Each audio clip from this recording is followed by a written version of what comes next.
connaissez bien. Ok, je la filme quand même, je vous la donne quand même, le scramble, d'accord. Alors le scramble, lorsque je suis sous le partenaire, le scramble à partir de la garde ouverte, on va dire la Z-garde, parce qu'il y a scramble, la demi-garde, le scramble, ok, plein de positions. Le scramble, quand je suis dans cette position-là, je vais scrambler quand il va y avoir de l'espace entre lui et moi. Il faut que je crée de l'espace. Un truc qui est bien pour créer de l'espace, vous avez deux possibilités. Soit vous allez créer de l'espace avec vos hanches, soit vous allez créer de l'espace avec votre genou et votre main en barrage. Mais ce qu'il faut, c'est créer de l'espace.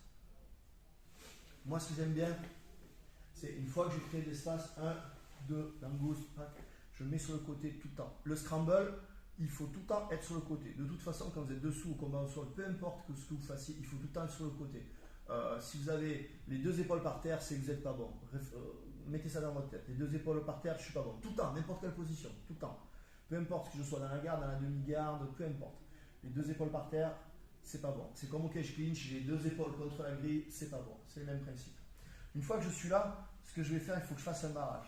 Ce qui est très bien, c'est en fait bloquer sa hanche. Pourquoi? Si je ne bloque pas sa hanche, il va avancer avec sa hanche. Et là, il va m'empêcher de faire le scramble. Ce qui compte, c'est contrôler la hanche.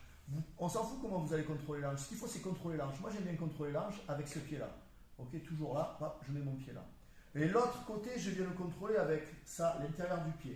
Là. Et là, je contrôle la hanche, je serre un peu, je contrôle sa hanche. Si lui, il veut me frapper, je le pousse, je crée de l'espace.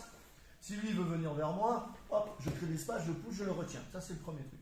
Le deuxième truc, si vous avez le genou qui est trop bas, lui, il va sprawler, voilà, très bien, commencer à contrôler ma hanche, passer d'un côté, ou juste sprawler, taper. Le type, il va sprawler, il va venir, boum, boum, boum. Wow, là, on est dans la merde, ok? Il faut réagir. Dès que je suis comme ça, de suite, quand je me place, le placement est rapide et vif. C'est boum, là. Il faut que vous ayez, en fait, le pied posé à la hanche, et il faut que vous ayez le genou au minimum en direction de l'épaule opposée. Et ainsi, comme ça, il ne va pas pouvoir sprawler sur vous et vous empêcher d'avancer vers lui. Okay, donc je suis dans cette position-là. Le scramble, c'est ça. Il faut être à l'aise dans cette position-là. Il faut être capable, si lui, par exemple, il frappe, de venir de l'autre côté, revenir là, pousser là. Il faut être à l'aise dans cette position. Il faut prendre l'habitude de cette position. Toujours. Action de mes pieds sur les hanches. C'est ça qui va faire que lui va très peu arriver à vous frapper. Okay. Si je suis à l'aise dans cette position, ce sera très bien. Ce qu'il faut, lorsque je suis comme ça, si vous êtes trop plié, là, ce qui se passe, c'est que vous êtes trop près des frappes du partenaire. Il vaut mieux travailler loin. J'ai le genou haut. Et à partir de là, regardez ce que je vais faire. Ça, c'est important. Il y en a beaucoup qui essayent de mettre leurs bras là et de se relever. Vous n'allez pas y arriver. Ok? En 1, c'est ça. 90 degrés. En 2, c'est ça. Et là, vous pouvez vous relever même si le gars il vous met grosse pression. Je vous montre un truc. C'était pas une pression sur moi. Moi, je vais me relever. Mes pressions, vas-y. Impossible. Voilà, mes pressions.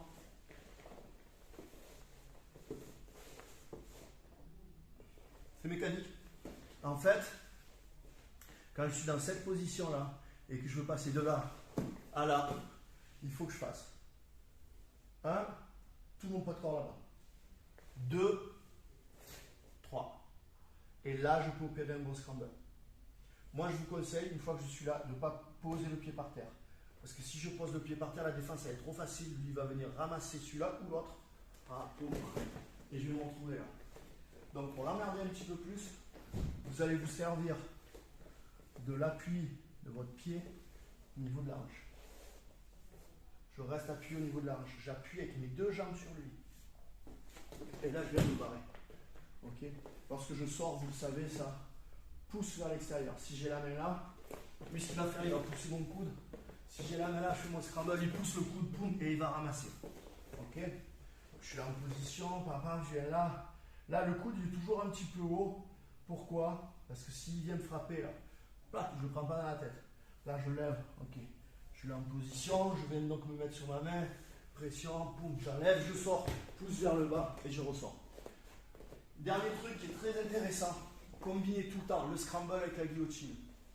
Je suis comme ça en position, je suis là, je vais pour sortir et lui il va rentrer sur moi. Quand il rentre sur moi, bam, guillotine, bras-tête.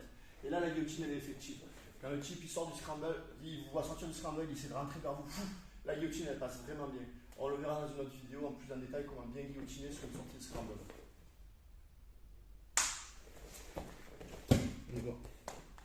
C'est quand je tire trop le